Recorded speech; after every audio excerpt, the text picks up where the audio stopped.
Here we are. Good morning, everybody, and welcome to HOSI. Gentlemen, pleasure to have you on stage. We're going to jump right into it. We have roughly about 50 minutes to offer some interesting perspective to this audience here. I'm going to start by putting the four of you esteemed gentlemen on the back foot, if you don't mind. I did a little dipstick poll last night at Quorum. And a large part of my polling audience was general managers who report into the four of you and Prabhat and a few other brands. And I asked them one question only. If you could change one thing about tomorrow morning's C-suite panel, as opposed to the typical panels you've seen in the past, what would it be? It would give you not too much pleasure to note that the overwhelming response was that these guys are boring. So let's try and change that, shall we? The idea here is to give them some perspective for sure. I'm sure that they're looking forward to hearing from you about the strategies you're going to employ going forward. But let's add some spice to that if possible. With that, Zubin, I'm going to go right to you and say, why don't you start by giving this audience here a brief introduction on yourself and your organization? Sure. Can you guys hear me? Is this working? Okay. Yeah, hi guys. Good morning.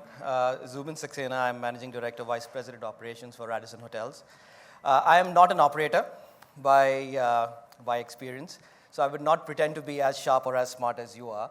But yes, I've been in the business more from the development side, and that's how I love to view the business. I think we have over the last couple of months been working on putting together a fantastic team. So we have the experts in the room. We have Sunjae, Kaushik, and Javed Ali, some of the best operators in the country today. So, they are deeply engaged in the operations side of the business. Of course, we've spent a lot of time logically reconstructing our business. So we have 94 hotels today, another 50 opening in the next 3 to 5 years. So spend a lot of time restructuring the portfolios into regions and then reinforcing the teams. I think we've realized that F&D is probably going to be 50% of our P&L in India. So that requires a lot of attention. And Chef Rakesh Sethi, who's also here, is working very deeply towards creating new F&B strategies. But I think the one thing which we all realize here at Radisson Hotel Group is there's one person in the whole ecosystem who is perhaps the most important person for all of us. He is our greatest brand ambassador. He is a person who has a 360-degree connect, and he's the person who talks to our owners, who talks to our guests, and who talks to our colleagues. He's the general manager. So I think going forward, general managers are a key focus for our system. We've put in ways and means around it. We've launched the Center of Excellence program, and we want our best general managers to be growing and growing upwards and onwards. So broadly, that's I hope that is long, but I hope not as boring as we are perceived to be. But that's broadly what we're looking at. Thank you, Zubin. Vivek, over to you, please. If a quick introduction on yourselves as an individual, a professional, and your organization, please. Sure. Look, if the feedback was that we're all boring, I think we're doing our jobs, because as publicly listed companies, trust me, shareholders love boring and consistent. But anyways. I bet a small amount of money that you were going to give that answer. I won that. Thank you. No, fair enough. I run Intercontinental Hotels Group's business in Southwest Asia, which for us is predominantly India, but there's Sri Lanka, Nepal, and Bangladesh as well. For us, like many of the other panelist companies here, we're on an expansion mode. The core engine of our growth is the Holiday Inn brand family, which is with Holiday Inn and Holiday Inn Express. Obviously, globally, as many people know, we've rounded off our luxury portfolio with the acquisition of Regent and most recently Six Senses. So I think that there will be a focus on that, obviously, moving forward, and certainly in Southwest Asia, huge opportunities. We will see soon the resurgence of the Intercontinental brand. We recently opened an Intercontinental in Bangladesh, in Dhaka. We were the first luxury brand there. We will open an Intercontinental in Colombo in Sri Lanka. We were the first luxury brand there in the 70s. And we'll also be announcing soon enough some more Intercontinentals in India. So I think we'll see the resurgence of that brand and continue to grow the luxury side of our business as well. So overall, Intercontinental Hotels Group is optimistic about India, has long-term plans here, and I look forward to being part of that. Splendid. Thank you. Thank you. Sunjae, over to you. Thank you. Good morning, and thank you for being here early morning and being on time. Sunjae Sharma. I work for the Hyatt Hotels Corporation. We are here since 1982, and growing. India is very, very important to us. The statement which Achin made was that we are boring. I think we complement our general managers who are very interesting. So it is basically a very good combination between us and the GMs. And we go ahead pretty well. I'm here because most of you I know have touched my life or I have touched their lives. And you can see your success here. So thank you very much for that. And I look forward to carrying on this relationship. Achin, great stage, and thank you very much for having me here. Thank you for coming over, Sunjae. JMC, finally, would you please be honest? Yeah, I also don't believe that anyone thinks that we could be boring anyway. So we'll go to next stage. So I've been here now for 10 years. Actually the Novotel Hyderabad Airport was our first hotel. Opened in India in 2008, and then in 2007, sorry, and then I arrived in 2008. For the last 10 years, from one hotel, we've been able to grow to a network today of 51 hotels. So we are today operating some 10,000 rooms. We have another 5,000 rooms under development, and our key brands today, as you may know, are Novotel and Ibis, but I will probably be able to tell you a bit more about that later on. But in terms of I would rather speak about the group and what the group is doing today, what Accor is doing today. Accor has transformed recently, and India is fully part of it. Firstly, we transformed from a hotel owner-operator to a pure asset-light player.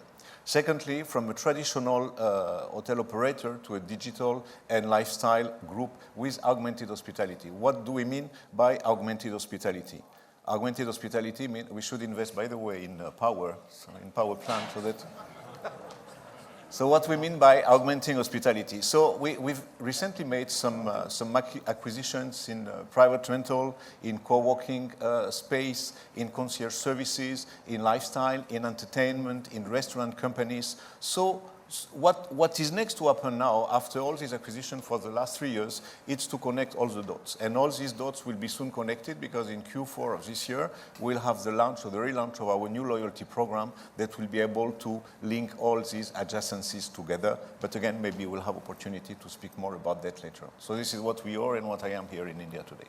Thank you. Thank you so much, JMC. And in fact, I'm going to ask you a few follow-up questions in a little while about this acquisition and expansion strategy that Accor has been employing for the last few years. I'm going to take this in no particular order, so I'm going to not go to you, Zubin. We're going to try and mix this up. Let's start with you, Sunjae. Tell us a little bit more, if you would, about your non-traditional brand. So I think the general audience is very familiar with the Park Hyatt, Grand Hyatt, Hyatt Regency stories. If you'd spend maybe a minute or two on Andaz, Alila, your new acquisition, and the Unbound collection. Welcome, Prabhat. So I think Andaz is a great brand which is being accepted very well now. I think when we came to India, the understanding of Andaz, it's an experience, a luxury lifestyle brand. And it has to be experienced to know what it is. And the same people who were earlier trying to understand what it is now come back to me and say that what a great brand. It really, it's something like which they can now associate with. It's about their personal style. It's a brand which is about your personal style. It's about how we can still give luxury in a very lifestyle way and in a way which you would like it to be. And the success is seen by everybody over the last 2.5 years, how this brand forgive me, I'm going to keep interrupting every now and then and pick on you. Is there success? Has the one Andaz in India done as well as you had envisioned? it is getting there, I would say, and it is getting there pretty fast. And the acceptance levels and the way the market has embraced it, it's I think better than anywhere else. Okay. Sorry, go on. Yes, we have the other brand which is not so really talked about is Hyatt Place, which we are getting into cities where you have people who are going for business and do not require the real frills and such, though we had to tweak the brand for India, where if you look at outside, we do not have such large food and beverage offerings. However, in India, we thought the requirement of our guests is such, specifically the profile we have, is that we require food and beverage in that brand. And I think we got it right there in some time. So that brand is also coming up pretty nicely, and in cities where it really complements the traveler. Unbound is a selection of hotels which are in specific places which really cannot be classified as such. So we would like them to have their own DNA and yet give a experience which is expected by our clients, whether it is a little Haveli, whether it is a palace, whether it is a big kind of a house in somewhere on the hills or somewhere or on the beach. So those are kind of places which we would look at as Unbound. Okay. Alilas, again, we have two operating ones now, one in Goa and one in Bishangarh, the fort. I think great luxury experiences, great company. I think the DNA matches our DNA very, very well. And that's why we thought that there's no need to change any brand there, and it would continue as Alila. So that way, again, very well-known brand in Southeast Asia, and we are very happy to be with them. Okay, I'm going to jump right to you, Prabhat, and we're going to request all of you gentlemen, crisper, shorter answers, Sunjay. We are short on time. Just trying to prove we are not boring. Prabhat, in the interest of time, I'm going to ask you to kindly make a quick introduction and ask you a question as well. If you can just shed some light on the very recent and very interesting announcement on the IHC GIC transaction and JV transaction, strategic partnership, whatever you want to call it. What's been cooking? So Prabhat Verma has been with IHCL for nearly 30 years. Yes, you must be seeing enough and more news that's cooking in terms of that 4,000 crore fund. I think this is the inflection time for India.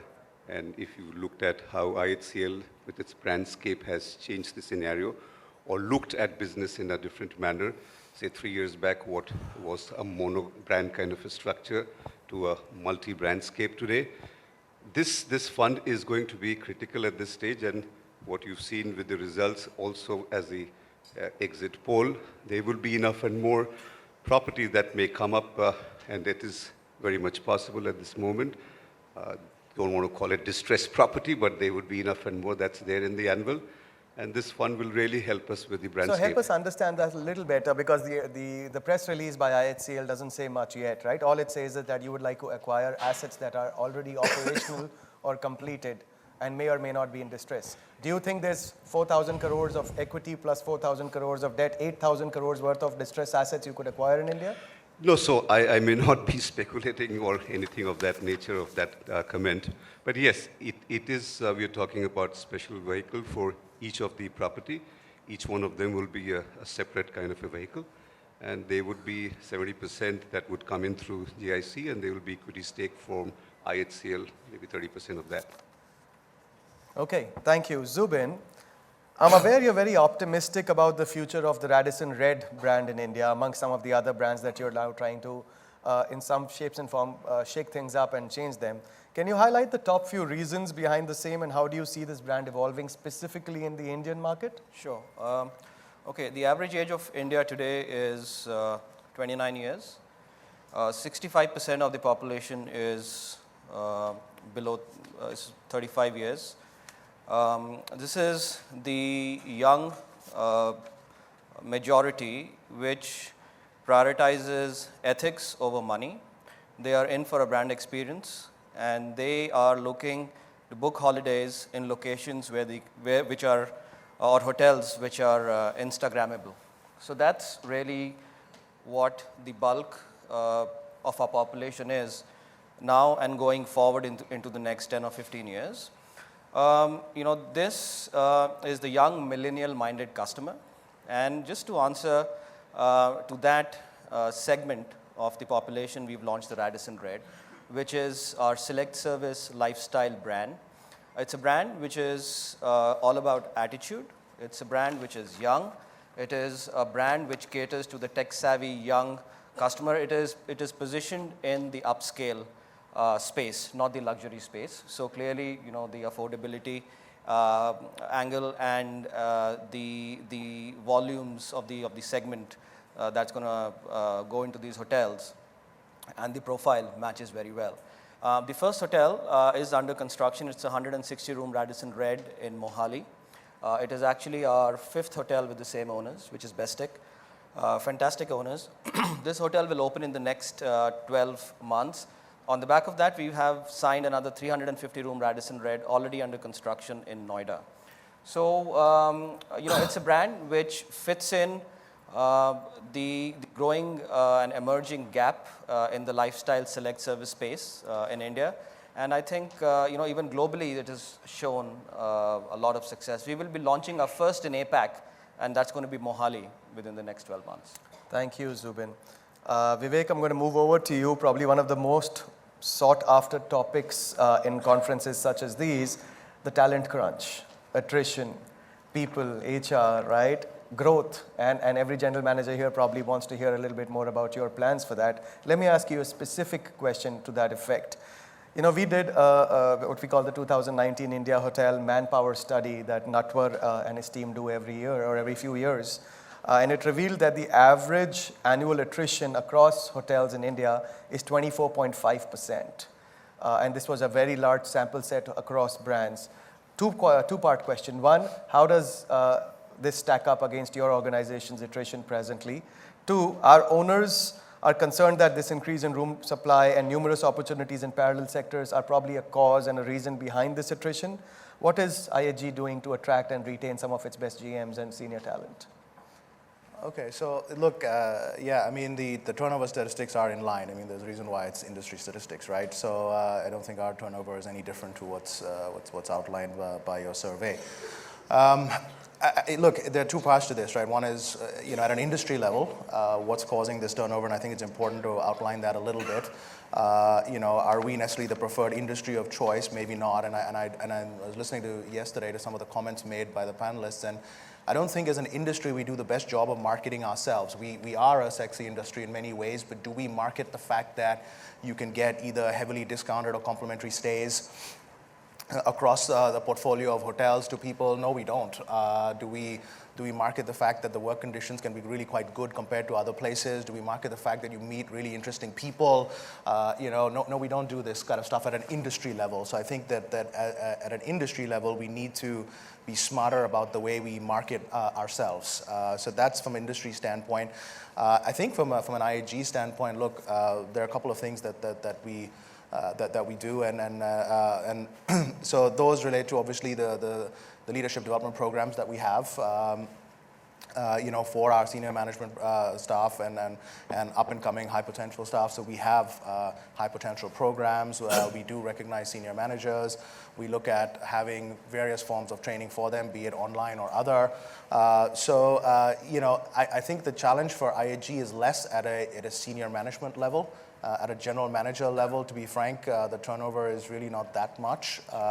And I'd be surprised if that was the case with our competitors as well. I think that the challenge of turnover tends to be more at the junior mid-management level. And I think that's where, again, while we have our talent programs there, be it our management training programs, like I said, our supervisory programs that we implement, we also try and leverage our scale, whereby these days, if you look at Gen Y, millennials, what they're looking for isn't necessarily tenure in jobs. What they're looking for is a diversified set of experiences. So we try to give them that as part of the programs that they have. We try and give them different projects so that they remain interested. It's not just about that program or that job. Can we do better? I think everybody can do better. Otherwise, the industry turnover wouldn't be what it is. Beyond that, what I'm trying to do is also get us as a team, whether it's senior leadership or general managers, to take personal ownership of this. And that's an evolving process. because today the workforce, as Zubin identified, is very young, and their expectations, unlike past generations, is personal involvement. They expect general managers and senior leaders to engage with them. They expect that they will be met and talked to and heard out. And I think that while we have pockets of excellence, I think we still need to do more on that front, whereas in our organization, we all are proactively engaged with our workforce, because I think that will make a really big difference. So that's what we're working on. I try and do it personally when I go to all the hotels to make sure that I meet as many people as I can. I encourage all my general managers to do the same. I think it's about institutionalizing that process as we move forward, which is what we're working on. So yes, that's some of the things that we're working on. Achin, I want to challenge you. Please. I want to challenge your question, in fact. Please. I don't see anything wrong with attrition at all. Neither do I. I didn't say it's bad. I just said it's there. I think 20%, 25% is healthy for the business. And instead of focusing on attrition, we should focus on two things. One, training and skilling, and then providing a performance-driven culture and an organization, and let the best guys take the best positions. There's nothing wrong with having a 24% attrition. Yes, it could be better, but I think in my mind, the bottom 20% should always churn every year.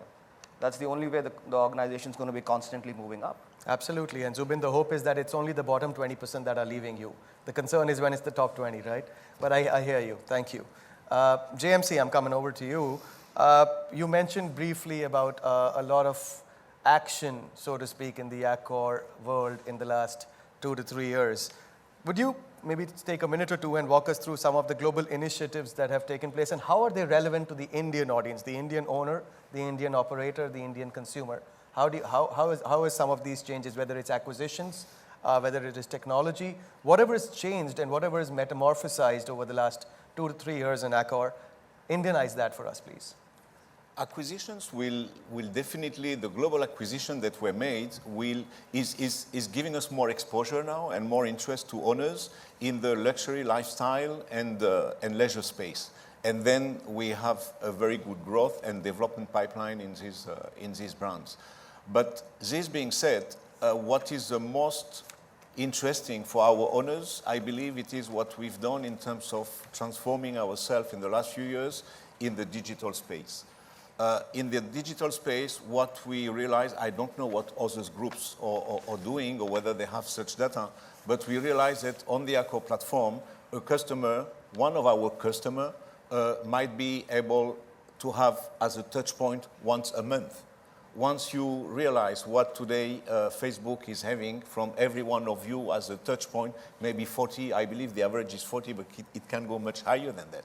So the gap is so much between having one of our customers contacting us on our digital platform once in a month, and then with several touch points on a day for others digital operators like Facebook. So all these acquisitions and adjacencies have been made to allow a customer to have different touch points in his own journey. And then we may not bring it at daily touch point, but if at least this customer that is in contact with us once in a month, if we can get him once in a week, this is what enables us to get more ownership on this customer. So this is really what the digital transformation is about. And again, as I was saying earlier on, the most important weapon is going to be in Q4 this year with the launch of our new loyalty program called Accor Life Limitless that will be launched in Q4 that is going to precisely connect all these dots. So then the interest to our owners and to our partners in India, because this is really an enhanced platform that increase the volume of bookings that come through our pipe that is called TARS, the Accor Reservation System. I won't tell you here what is the percentage that we go through distribution, but I can just tell you that it is a very good and very high percentage already. And then this new application will only increase. Thank you. Sunjae, moving over to you. So, and this is specific to probably most of you on this dais, but Sunjae, I'll address it to you. You know, when it comes to tier 2, tier 3 markets, what we call emerging destinations in India, both commercial and leisure, with relatively small inventory counts, sub 100 rooms, it's often argued that international brands, global brands, just don't have the skills or the experience or the bandwidth to deliver returns to the owners in these markets. In fact, homegrown brands like Lemon Tree Hotels and Sarovar, do a much better job at this. The truth also is that the large part of tomorrow's supply growth is in tier 2 and tier 3 and in smaller inventories. Do you find yourselves and some of your colleagues here not as equipped as the homegrown players to actually deliver value?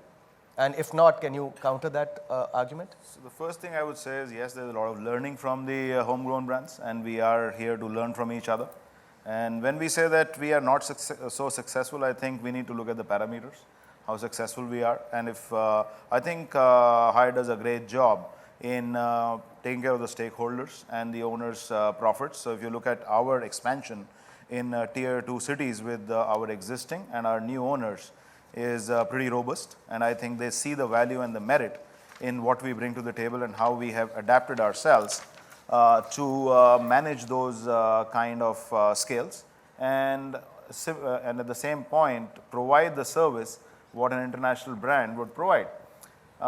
If you look at our purpose, it's to take care of people so they can be best, whether it is a prime city or whether it is a tier 2 city, and that is for guests and our associates. So when we look at that, we understand the expectations, and on basis on that, we model our services on those tier 2 cities and yet manage the expectations of guests, our associates and the owners. So I'm going to counter that a little bit, and maybe Zubin or Vivek, you're both welcome to jump in if you'd like to add some comments here. I don't question the fact that you do a brilliant job in providing great service to your guests. Whether it's tier 1 or tier 3 is irrespective. I mean, IHG, Radisson Hotel Group, Hyatt, Accor, Taj, everybody does a brilliant job at that. I don't even question that you have great talent and that you train them well. My question is, the owner who's invested serious dollars and is not seeing the same return on capital that he or she may see at a tier 1 location, it's just tougher for them to make that return because you are probably not equipped to offer those returns to them because you don't understand the tier 2 mentality. Is that an unfair assessment? So if I may take a punt at that, I think let's look at what defines success for the owner. I think it's the ROI on the dollars invested. And success then if you were to look at it from an ROI perspective, is going to be defined by really two things. What is the distribution network, which then leads to the next thing, which is what is the support that you can provide as a brand on a reduced margin basis, as in what efficiency you can achieve.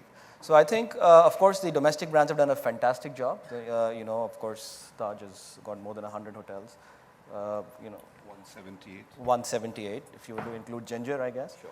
So fantastic and very successful company. But I think, for us at Radisson Hotels, here's how we are looking at it, and here's how we would like to define success and enhance it for our owners in tier 2 and tier 3 markets. We are actually looking at the platform. Okay, I'll backtrack just for a second. So we are 94 hotels, 50 in the pipeline, perhaps the only hotel company which has a hotel going from Gorakhpur to Guwahati and from Srinagar to Salem. And we are right now working on a unification plan where we are just looking at logically clustering our entire business together. So what that means is, if Srinagar in the summers is high season and Jodhpur in the summers is off peak, we want to be able to move task forces and people from Jodhpur into Srinagar. I think that's going to drive success, and then that comes back to the ROI on the dollars invested. So I think that's our way of looking at it. 60% of our development pipeline today is in tier 2 and tier 3 markets, and we are looking at a hub and spoke strategy. So for example, we are in Bangalore as a hub, and then you go into Mysore or a Coimbatore and so on and so forth. So that's how we are looking at it. We've achieved a lot of success out of it, and I think as our scale grows, so will our success. Thank you. Vivek? So let me answer that question specifically. I think that historically, the Indian hotel companies have enjoyed a large degree of success, particularly in tier 2, tier 3 markets, simply because they were there, they've been there a long time, they've had market coverage, etc. If you look at the history of multinational or international companies as they've expanded, obviously they hit the tier 1 markets first, typically, and then now they've expanded out. And so the reality is it comes down to capabilities. So it's not about the product, not about the service or the people. It's also about the support infrastructure. So for example, if you look at IHG support infrastructure today, we have now an in-market national sales team, which was not there historically. It's got over 30 plus people selling in India, for India, including tier 2, tier 3 markets. We've got a revenue management for hire organization, which has the expertise to be able to do pricing and distribution decisions for all these markets, including tier 2, tier 3, which again, many years ago we did not have over here. So I think you look at the loyalty programs that continue to evolve. If you look at tier 2, tier 3 markets, which historically have been very high touch, but those are also changing now.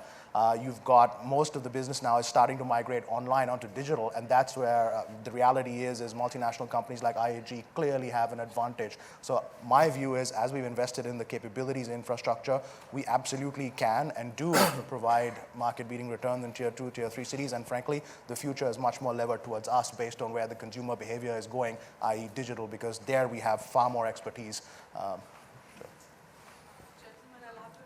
Gen Y asked their set of questions. Okay, I'm going to jump them right in. I know JMC had a quick comment to make, and then I'm coming right to you.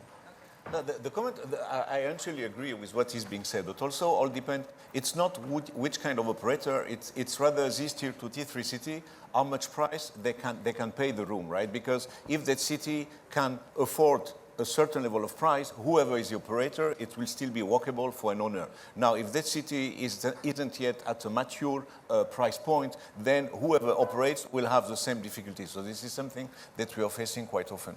Sure. Prabhat, I know you want to weigh in too. I'm going to ask them to jump in, and maybe we start with you. So as you're all aware, we have some youngsters here with unfiltered and uncolored thought processes, which they're going to use to shoot some questions your way. So go ahead away, please. So good morning everyone. It works. Hello. Yeah. Good morning everyone. As Diksha had already mentioned, we are the Gen Y panel. That's Abir, that's Danielle, and I am Shreya. And we have our first question. So as millennials, when we book a holiday, we look for the best offer that is available online. We do not really look for, oh, it's a Taj or if it's a Marriott. We look for the best offer, which is, you know, the only two things that drive us is a great location and the cheapest rate.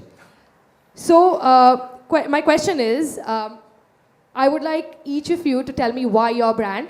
And since we are from the millennial generation and we tweet, I would like all of you to keep it in 140 characters or a line in that matter.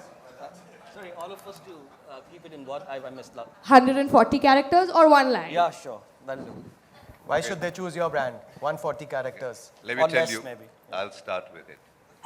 We are 117-year-old company, and the only reason that we will connect with you is trust. And we've been there for long, so we want you to be safe. We want you to have experiential holiday and enjoy it, keeping in mind that you're in safe hands. Trust, awareness, and joy is what we call it as Taj. Mr. Saxena? Because we are cool. Say that again, Zubin, can't hear. Because we are cool. Because you're cool. It's less than 140 characters. Okay, I'll take that. Mr. Bhalla? Sure. Because we're able to deliver unique, personalized experiences that suit your needs. Okay. So it is about where you look. It's not what you look for. It's also where you look. And since we have been there, where you look, and we have this credibility of delivery and promise, brand promise, and that's where. And Mr. Casse? Shreya, in this room today, there is only one brand that can satisfy millennials. This is Ibis. Ibis is quirky, is fashion.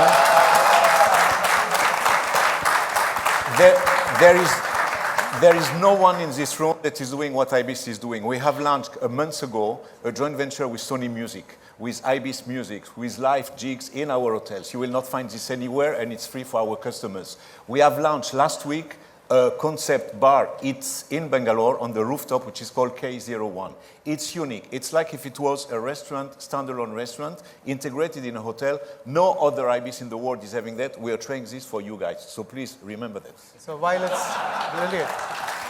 That's a good sales pitch. Far more than 140 characters, but a great sales pitch in that. Great sales pitch. Shreya. Do you have any follow-up questions? I had a follow-up. So the first gentleman mentioned how, trust is one of the key things. But like Shreya started with her question, especially with our generation, I mean, if I look at my grandfather, he would probably have a fixed loyalty towards, a Taj or an Oberoi. But what we look at is, let's go online, let's see which is the cheapest, let's see which is the most Instagrammable, as Sir said, and let's see what's most attractive online in terms of the deal or in terms of just attractiveness of the hotel. So to any of you, I mean, how do you plan to acquire this target market? You know what Abir in is light of saying, that? if I can add to what Abir is saying, he's saying your loyalty program doesn't really matter. It's how cool you're looking on makemytrip.com. And how cool our pictures would look when we are Instagramming it. I'll take it to start with. So in our brandscape, and I just want to give you a little feeler, we have Ginger Hotels, which is what was the Ginger and today's Ginger. Go and check it out. In Goa, we have the new avatar of Ginger, and that's a fun place where local and global, all of them come together. Our hotels, especially the resorts and the palaces, Instagrammable if you want to say it, or once in a lifetime tick box, all of them is available. And these are also compounded by a lifestyle brand called Vivantas, which is for moments and colleagues like you to grow up and get into those. So many moments from even brands like the old brands of the IHCL, Taj Hotels, you will have newer kind of dimensions coming to you all, and I'm sure you'll enjoy them. I'll have a stab at that. Look, there are two parts to this story, right? One part is the whole booking experience, and certainly at IHG, we're investing a lot of money on digital platforms to make the booking experience more engaging, and we've just rolled out the first phase of our next generation guest reservation system, Concerto, which is the first of its kind cloud-based system whereby as a booker you can get down to the level of details of booking specific views, rooms located, etc., like the airlines do. So that's kind of engaging your generation and others as well in terms of making the booking experience fairly unique is the first part. But I guess I would challenge the statement that Achin made to say that it's just about how you look on TripAdvisor. Sorry, you can look whatever you want on TripAdvisor, don't get me wrong, and that's absolutely crucial.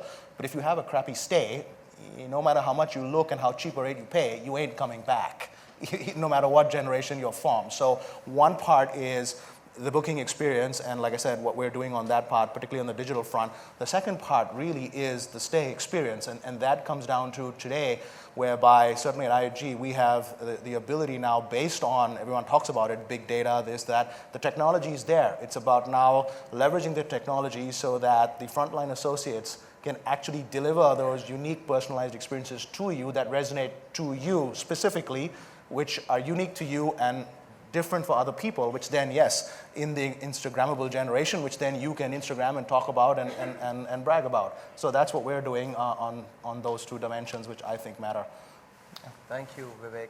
So Abir, just to actually agree with Vivek on this one, what you're saying versus what he's saying is that while your grandfather was very keen on being loyal to brand A because he'd always been loyal to them, what I guess the brands are trying to do to appease you today is to make sure that the product and service delivery offered after the fact actually makes you loyal to them. So you may not care about how far or how close they are from your choice of place, but once you experience that hospitality, and that's generally what would be the case, right? You would want to come back simply because they earned your loyalty. Sorry, I have one more point on the bit because the word cheapest price came up 3 times. So on that cheapest price bit, I agree with you if you're looking at what you call comparable experiences, but experiences finally are not truly comparable. So I would argue with you that when people do their homework and do check it out, people are over time for the right set of experiences are willing to pay more because they are different. And I'm not saying that the cheapest price doesn't matter, it does, but if it was all about the cheapest price, we should have statistically been seeing a downward trajectory of pricing to the bottom, which is not the case. So, yeah. I think it's value. I would like to ask you a question, if Sure. I may. Sorry, I'm going to steal into your time, but I'm very curious. As the young generation, what are the top 3 things, if I can ask all of you, just 1, 2, and 3, and then 100 characters or less? Tell us, what are you guys looking for when you're booking at booking a hotel? One thing each, I guess. Or just one thing.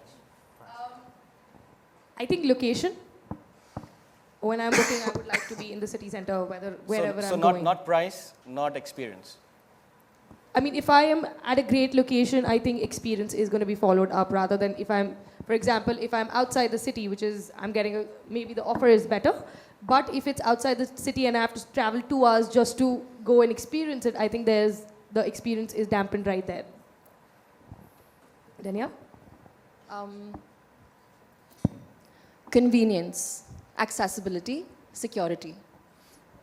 I think being the youngest among the three of us, at least what I see in my batchmates, I'll give you a quick example. We had a post-boards Goa trip, right? So it's all about social media for us, right? It's social media and first thing is the balance of the price along with what we're looking for. So if it's 2,000 rupees more for something a little more extravagant or something a little more attractive to us, then that's fine. So first thing we look at is the balance of the price and what we're looking for. And the second thing is the social media impact. So for this Goa trip, we knew that last year our seniors had to choose between, I think it was Hyatt-centric and Grand Hyatt in Goa. But we knew all of them had gone to Hyatt-centric because it was on their Instagram stories. So we use that as a reference point. So it's also about word of mouth, sort of, through social media.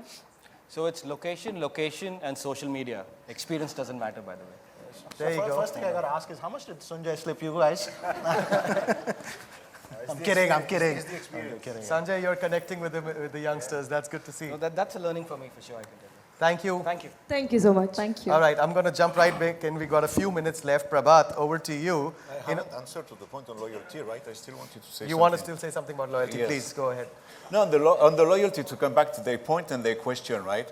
Again, I'm coming to this new loyalty program that we are launching in the last quarter of this month. It's going to be one of the few loyalty programs that enables members to burn in 10,000 restaurants globally. Wow. And then either you're staying or you're not staying with the group, right? So that's something important that I wanted to tell them regards to attractivity of a loyalty program. So Abir, Daniel, I hope you heard that. You can now burn your points eating some nice food as well at their restaurants. All right, Prabhat, over to you. I'm going to stick to loyalty for another 30 seconds or a minute. The question for you specifically is, we've talked a lot about loyalty, we've talked a lot about loyalty programs. No matter how you slice it, the fact is that your competitors here have and will probably always have significantly larger loyalty bases than maybe Taj can afford presently. 100 million members and so on and so forth. How do you compete with that with a brand like Taj? I mean, you can never be in that space. I don't think we can compete in that kind of a framework. But please do realize that we are part of a very large conglomerate called the Tata Company. So you will get to see much more traction in terms of a one Tata kind of a loyalty program. And that's going to be significant because then we are globally represented. And as you may have heard, we've already signed on with a partnership with Sixt as a travel company. And that's going to be embedded not only internationally, but also within the Tata framework as such. So we're looking for a larger global footprint with the Tata. And we have our hotels, as you would know, at the best of the global accommodation market, whether it's London, New York, Dubai, Maldives, Sri Lanka. So in terms of getting those dots connected, we have a greater strength in doing so in a different manner. Okay, I'm sticking with you for one more question, Prabhat, and this is correlated to what you said, which is growth. If there's one thing one could say about the Taj Group in the last 12 to 18 months, it has been growth.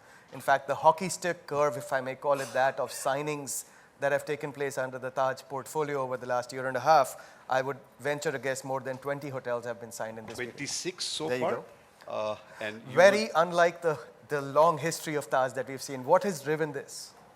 I think the realization that we need to be present at all segments and all price points, and realizing our strength itself of those 117 years of history. It's like waking the elephants and making it run. So you will see a lot of noise that we will make, and we'll make it at the right kind of noise. We're talking about opening a hotel every month. Forget about the signing of 20, 26 per year. The momentum is such that we are opening, and not only as Taj or Vivanta or Ginger. You haven't heard about a brand, or you may have, but we have not been announcing it big time, is Ama, which is the stays and trails as such. And this started as something within the group itself, where our parent company, Tatas, have some fabulous guest houses all across, and different companies own it. So would you manage Ama Trails for other owners? Yes, and there is, I may just say it quite loud and clear, that we're making it very clear that it would be heritage, it would be something unique about the bungalows or these locations. We have about 30 to 40 of them already trying to knock at us, while within the Tata companies, we've got the Tata Coffee as Plantation Trail, which has started 2 months back, 9 bungalows with 35 keys. And you're talking about the millennials. Yes, these are unbelievable experiences that you will have, and you could book the entire bungalow together. We've got Tata Power and other companies with wonderful locations with inspection bungalows. Sure. But you'll see a lot of that happening together. Okay, apart from 20, 30 gingers coming by also. Sure. So very short in time now, 4 minutes left. Specific questions, Zubin, quick answers, and we're talking more of hotel finance now. You know, more and more brands in India, domestic, foreign alike, are opening up to the idea of leasing hotels rather than managing or franchising them. You're really putting your money where your mouth is as a brand if you do that. Would Radisson Hotel Group lease in India? Yes, no, why? No, leasing has not been part of our core strategy. Also because we've been making a lot of success doing management and franchised agreements. So at 150 hotel portfolio size, leasing is not strategic to our growth. But of course, you know, that's not set in stone. If there is an opportunity which makes sense, or even if there's an opportunity for a Radisson collection, for example, where you know, you're looking at a 300-400 key hotel in a city center or a resort location, we would even be open to looking at putting in some money of our own. So sliver equity, key money, so on and so forth, but not leasing. Well, you know, I don't want to give a yes or a no answer. All I'm saying is it's not core to our strategy, because we have been making ample and enough success otherwise. But again, you have to go case by case, and the numbers have to stack up on their own. Okay. Vivek, a different question for you. At the HICSA Owners Roundtable that took place a little over a month ago, and you know we do this every year where there's just hotel owners, no brands are allowed there. One of the coolest ideas that came about was that owners said, I don't like this RevPAR test, I don't like this GOP test, I don't like any of these tests because these are fake. Can we do a return on capital employed test? Can we hold our brands responsible to the return on the capital that we've employed in this asset? Let's agree that we'll not overspend as owners, and let's agree that you will deliver a return on them. And if you don't, you're not passing. Do you see merit in this idea? And if you do, how far out are we in the future for IHG adopting it? Look, I'll take a step back and answer that by saying that there is always merit at looking at how you can measure performance, you know, and is, you know, the current framework the best? Who knows? Right now it is what is being used. So one can always relook that and argue whether you can make it more sophisticated than what it is today. In terms of getting into the domain of return on financing, I think it gets complicated because brands don't have visibility to the financing that owners have. And so if you want to go down that territory, I would say then the stakeholders need to open their books in terms of their terms of financing. And I would argue with you that many or most of them would not be amenable to that. So what I've not heard is that if they are open to it, would you be? Look, it's hard for me to answer that question at this point in time. What I'm open to is saying that, look, we can always relook at how performance is measured. I think that I'm willing to state. Whether we go down the road of what you're suggesting, like I said, is then you're getting into the domain of owner financing, et cetera, and measuring yourself up against that. And I would say to you at a principle level, probably not, because the reality of it is financing decisions do not drive performance at hotels. Hotel performance is driven by market dynamics, which has little to nothing to do with the financing decision. So if I were to answer that specifically, I'd say I'm not sure that makes any sense. Okay. There you go. So I'll agree to disagree. Sunjae, large part of the audience here are general managers, and it's a loaded question, and don't be politically correct.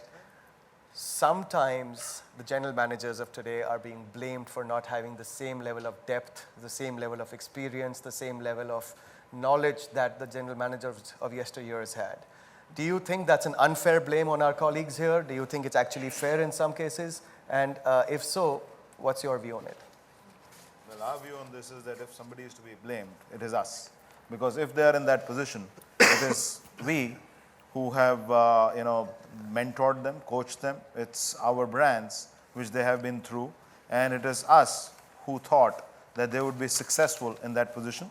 And if they are not successful there, or they are short of success there, then it's us who need to support, and who need to support them with the right teams. And I think it's for the brand and for the mentors and coaches there to have them successful while they are in the position, or before, or their progress, which we do at the Hyatt, where we look at somebody and we have modules like Foundation for the Future, GM Development Program. We look at people and we say, okay, how do we enhance and how do we make sure that our associates and our talent understands what needs to be done. And post that, it's not that we leave them there. Once the person is in position, we also need to support, handhold for some time, give them the right team. So I wouldn't say that it's their failure, it's our failure if somebody fails, or if somebody is not doing the job which is expected to be done. The only people to be blamed is the mentor, coach, or people like us and the brand. Brilliant. We are out of time. Before we head out, gentlemen, quick show of hands. How many of you believe they did not bore you? All right, you passed. Great success. Congratulations, gentlemen. Thank you.